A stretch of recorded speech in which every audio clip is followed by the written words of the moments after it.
सम्माननीय आदरणीय चौधरी अजीत सिंह जी,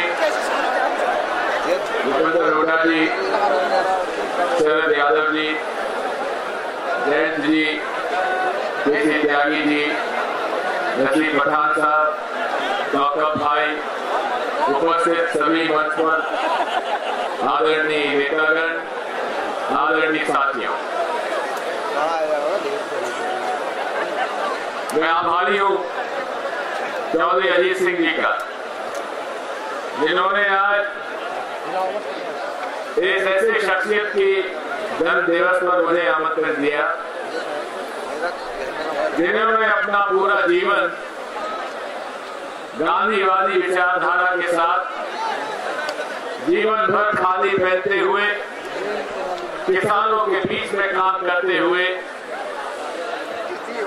एक साधारण कार्यकर्ता से उठकर इस देश के सर्वोच्च पद पर पहुंचे।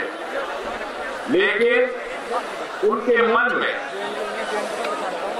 उनके मस्तिष्क में हमेशा एक ही बात आगे रहती थी, इस देश के गांव और किसानों को कैसे आगे किया जाए।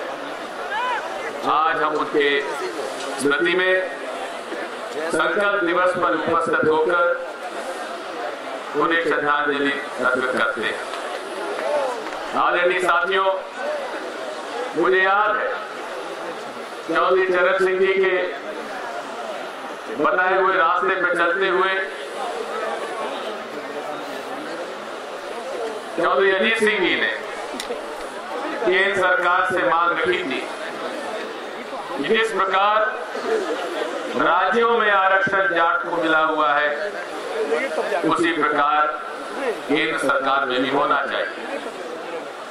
ये भी बड़ी अजीब सी बात थी कि राज्य सरकार के आरक्षण के लिए जो जाट पिछड़ा है, लेकिन केंद्र सरकार के आरक्षण के अंदर पिछड़ा नहीं। मैं आभारी हूं डॉक्टर मनमोहन सिंह जी का, आभारी हूं सोनिया गांधी जी का, आभारी हूं यूपीए सरकार का, जिस प्रकार से उन्होंने ये निर्णय लिया है। मैं उन्हें हार्दिक बधाई और धन्यवाद देता हूं और हमें उम्मीद है कि इसका फैसला जल्दी से जल्दी होगा। चौधरी अजीत सिंह जी के साथ जहां भी हम लोग जा सकते थे, हम लोग गए और केंद्र सरकार को मनवाने का पूरा प्रयास किया। मैं ये भी अनुरोध करना चाहता हूं, मेरे पहले त्यागी जी ने भी बात कही है और मेरे भाई शरद यादव जी ने भी बात कही है। आज इस देश में लड़ाई विचारधारा की लड़ाई,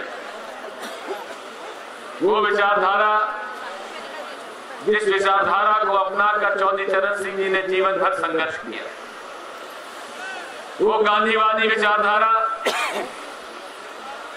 जिसने गरीब का पक्ष लेते हुए हिंदू मुस्लिम एकता के लिए लड़ाई लड़ी।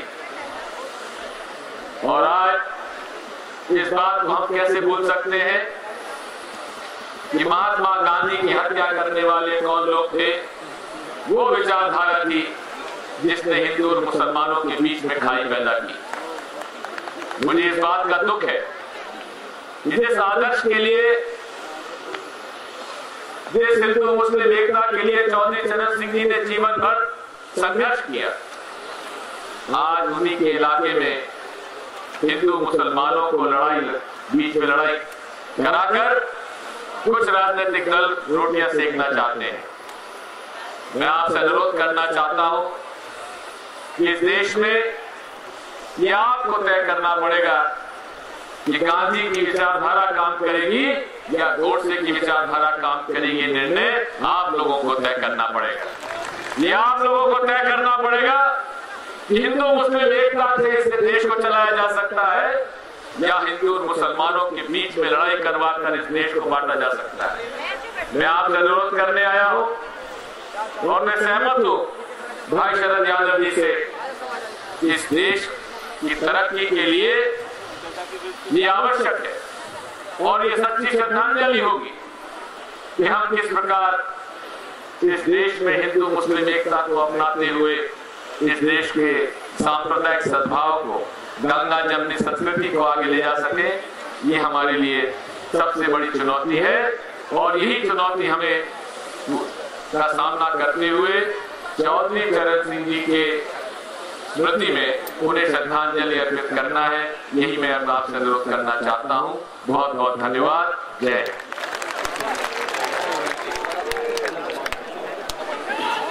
अब मैं नरदेव जी से निवेदन करूंगा कि वो